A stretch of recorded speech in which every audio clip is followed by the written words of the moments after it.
In this video, I'm going to show you how I took a stack from Splice and turned it into a complete track within Logic Pro for iPad.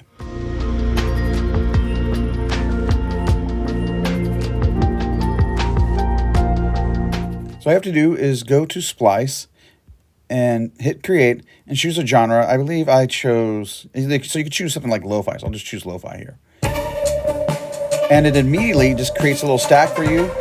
And if you don't like what you're hearing, you can get rid of it, like a track that you didn't like, you just didn't want that element in there at all. Or you can put in a different one that you think might sound better. This one doesn't.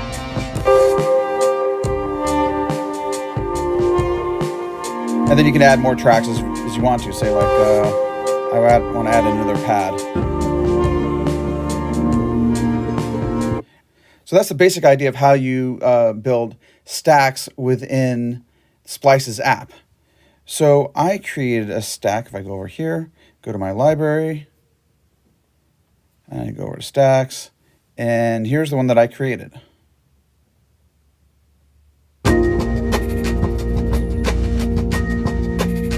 And these were the samples it gave me at 90 BPM. So I'll kind of just solo these things here for you. There is this little bell kind of a sound. 3 little chords. Then there was this pad.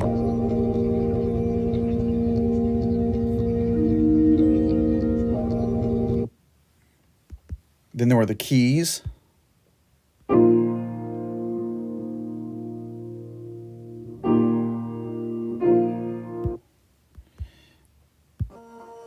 Then the vocals.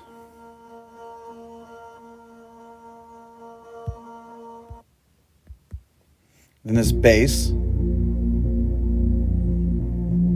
you can tell it's more than just bass. There's all these harmonics going on there. It's practically a pad in its own right. Then drums.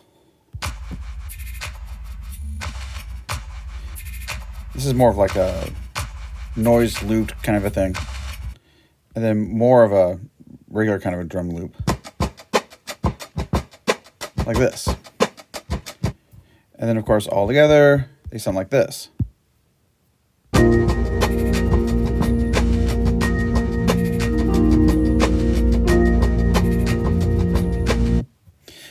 Once you've saved the stack that you make, then you can export it. And that's this little blue share button up here. And I say export for DAW.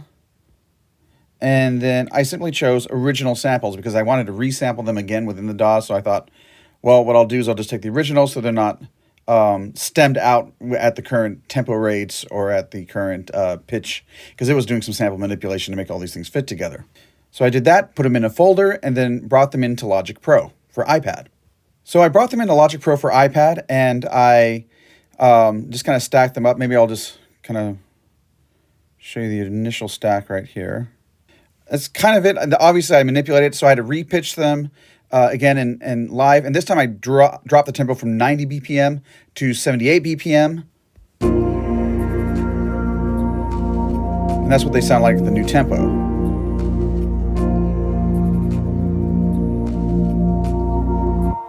Eventually, I bring in the glass. You can hear that come in here.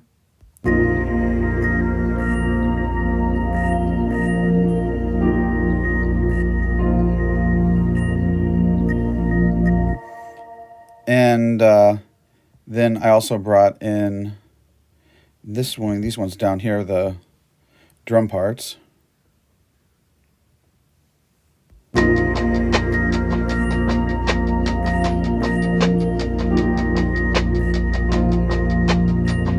And of course I took the drum and I really just took out the highs and the lows, just did kind of like a band pass on it. So I wouldn't get the kick and all that kind of stuff, so it wouldn't interfere with what I was going to do next. And eventually you can hear the last sample that comes in. Whoops, get rid of that. The last sample that comes in here, which is that kind of like noise percussion. And this is pretty much all the loops that I got from Splice. So the next thing I did was I added my own beats here. So using Logic's drummer. I eventually changed the kick out to something that was got a more lo-fi vibe. The original kick was a little too hard and heavy. And so I created iterations of this drum groove throughout the track. Another thing I added was a pad in Logic.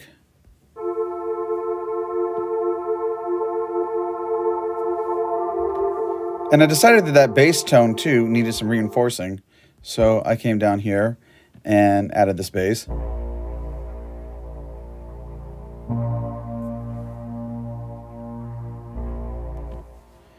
And eventually added in some arpeggiated synth, pluck synth.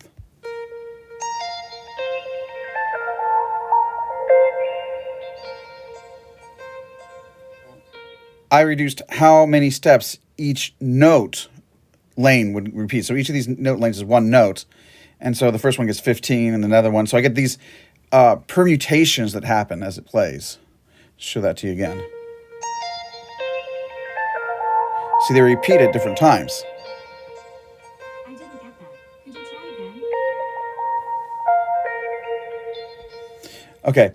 And at another time in the track, I used on another iteration of this one used chance. So I used chance for the, or probability for each step.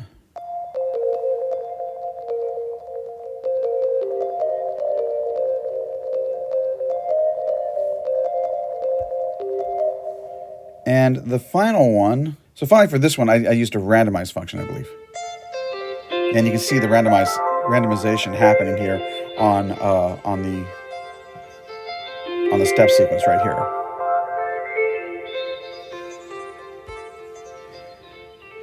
Let me see.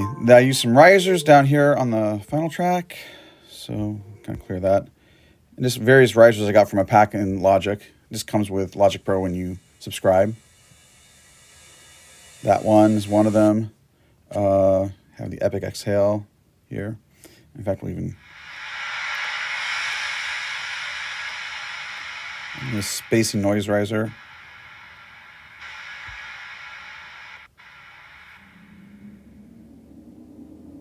And that just keeps rising until an epic little boom's gonna come here at the end. Quasi-epic. So yeah, so there's all these little risers down there in the track to help kind of bring things together. And then I added a piano part up here, kind of a piano lead. And I had two variations. So there's my A variation right here.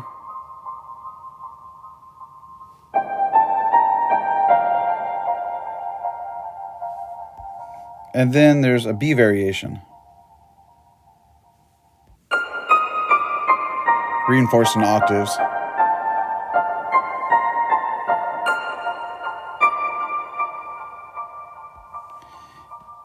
And then later on at the very end, I bring the B section back, and this time I reinforce it with another kind of iteration, another synth.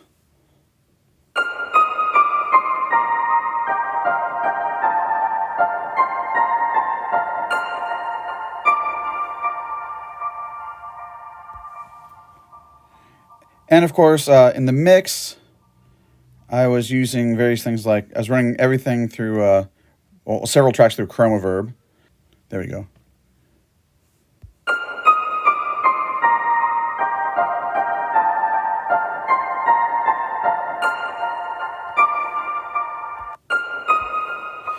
And then I used one channel to kind of sum up some of the basses.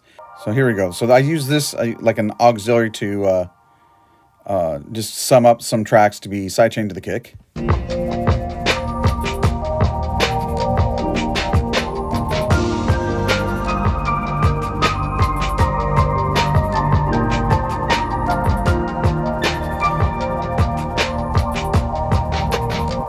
And then on top of all that, it's kind of cool that Logic Pro for iPad gives you this little mastering plugin.